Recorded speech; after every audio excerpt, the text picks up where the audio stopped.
Chapter 24. Put a scarab beetle, roughly the size of a matchbox, up against a 4-meter-tall bull-headed leviathan wielding a silver spear. You don't expect to see much of a contest, especially when the beetle is imprisoned within a small orb that will incinerate its essence if it touches so much as a stray antenna. True, I did my best to prolong the issue by hovering just off the top of the pillar in the vague hope that I could dart to one side as a spear crashed down. But to be honest, my heart wasn't really in it. I was about to be squashed by a lummox with the IQ of a flea, and the sooner we got it over with, the better. So, I was a little surprised when the Utuku's shrieking war cry was cut off by a sudden yelled command, just as the spear was about to descend upon my head. Bastuk, stop! Eaglebeak had spoken. The urgency in his voice was clear. Once it has made its mind up to do something, an Utuku finds it hard to change tack. Bullhead stopped the spear's downward swing with difficulty, but kept it raised high above the orb. What now, Xerxes? He snarled. Don't try to rob me of my revenge! 27 centuries I've wanted Bartimaeus in my power! Then you can wait a minute more. He'll keep... Listen, can you hear something? Bastuk cocked his head to one side. Within the orb, I stilled the humming of my wings and listened too. A gentle tapping sound, so low, so subtle. It was impossible to tell from which direction it came. That's nothing. Just workmen outside, or the humans marching again. They like doing that. Now shut up, Xerxes! Bastuk was not inclined to spare the matter another thought. The sinews along his forearms knotted as he readied the spear. It's not workmen. Too near. The feathers on Xerxes' head crest looked ruffled. He was jumpy. Leave Bartimaeus alone and come and listen. I want to pinpoint it. With a curse, Bastuk stumped away from my column. He and Xerxes ranged around the perimeter of the room, holding their ears close to the stones and muttering to each other to tread more quietly. All the while, the little tapping noise continued, soft, irregular, and maddeningly unlocatable. Can't place it. Bastuk scraped his spear tip against the wall. Could come from anywhere. Hold on. Maybe he's doing it. He looked evilly in my direction. Not guilty, Your Honor, I said. Don't be stupid, Bastuk, Eaglebeak said. The orb stops him using magic beyond its barrier. Something else is going on. I think we should raise the alarm. But nothing's happened. Bullhead looked panicked. They'll punish us. At least let me kill Bartimaeus first, he pleaded. I mustn't lose this chance. I think you should definitely call for help. I advised. It's almost certainly something you can't handle. A death watch beetle, maybe? Or a disoriented woodpecker. Bastuk blew spume a meter into the air. That's the last straw, Bartimaeus! You die! He paused. Mind you, it might be a Death Watch beetle, come to think of it. In a solid stone building? Xerxes sneered. I think not. What makes you an expert all of a sudden? A new argument broke out. My two captors faced up to each other again, strutting and shoving, roused to blind fury by each other's stupidity, and by the occasional careful prompting from me. Underneath it all, the tap-tap-tapping went on. I had long since located the source of it as a patch of stone high up along one wall, not too far from the single window. While encouraging the squabble, I kept a constant eye on this area, and was rewarded, after several minutes, by spying a discreet shower of stone dust come trickling out between two blocks. A moment later, a tiny hole appeared, This was rapidly enlarged as more dust and flakes dropped from it, propelled by something small, sharp, and black. To my annoyance, after working their way round the room in a flurry of girly slaps and yells, Xerxes and Bastuk had come to rest not far from the mysterious hole. It was only a matter of time before they noticed the spiraling dustfall, so I decided I had to risk all in a final gambit. Hey, you pair of sand-eaters! I shouted. The moon shines on the corpses of your fellows. The jackals carry home the severed heads for their pups to play with.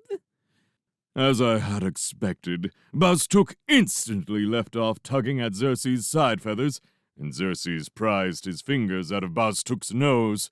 Both of them slowly turned towards me with murder in their eyes. So far, so good.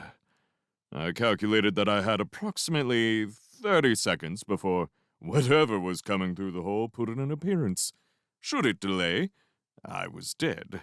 If not by the hands of Bastuk and Xerxes, then by the orb, which, and now, diminished to the size of a runty grapefruit.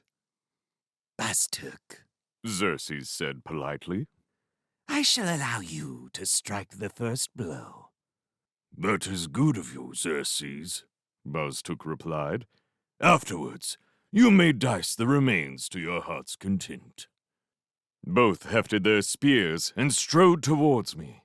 Behind them, the tapping suddenly ceased, and from the hole in the wall, which had by now grown quite large, a shiny beak poked out, sharp as an anvil. This was followed by a tufted jet-black head, complete with beady eye. The eye flicked rapidly to and fro, taking in the scene. Then silently, the bird behind it began to squeeze its way through the hole, wriggling forward in a distinctly unbird-like way.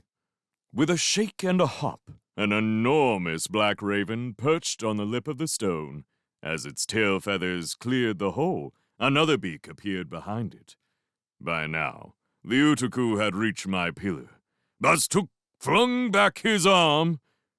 I coughed. Look behind you. That won't work on me, Bartimaeus!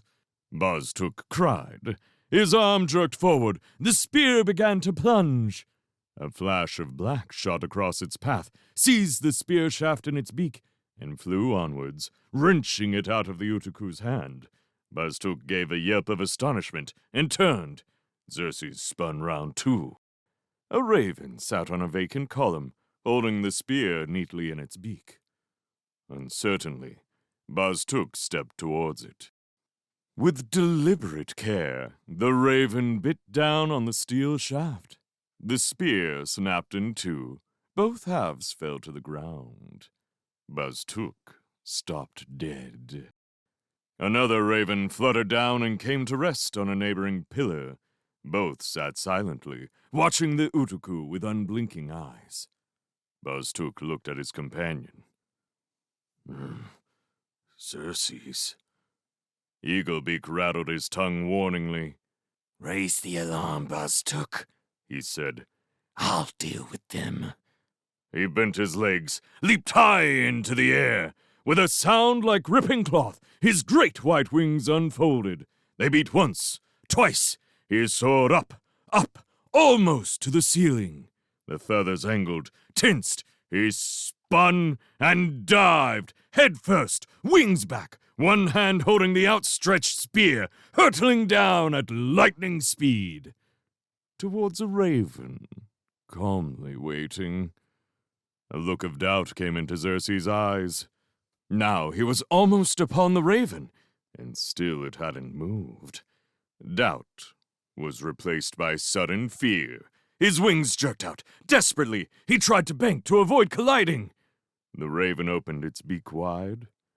Xerxes screamed. There was a blur of movement, a snap and a gulp. A few fluttering feathers drifted slowly down upon the stones around the pillar. The raven still sat there, a dreamy look in its eyes. Xerxes was gone. Bastuk was making for the wall where the portal would appear. He was fumbling in a pouch strapped to his waist. The second raven lazily hopped from one pillar to another, cutting him off.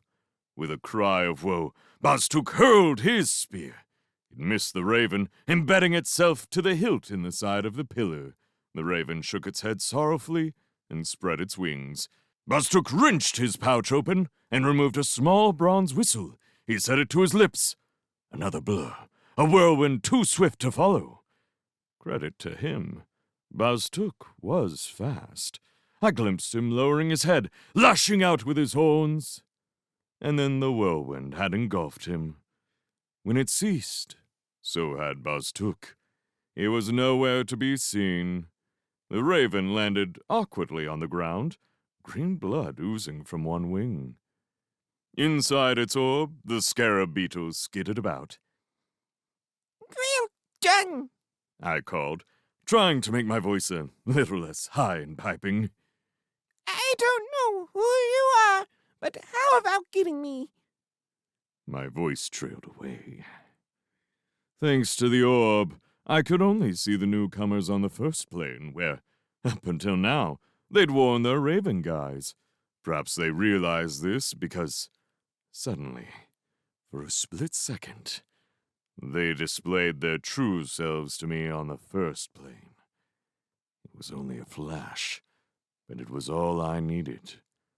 I knew who they were.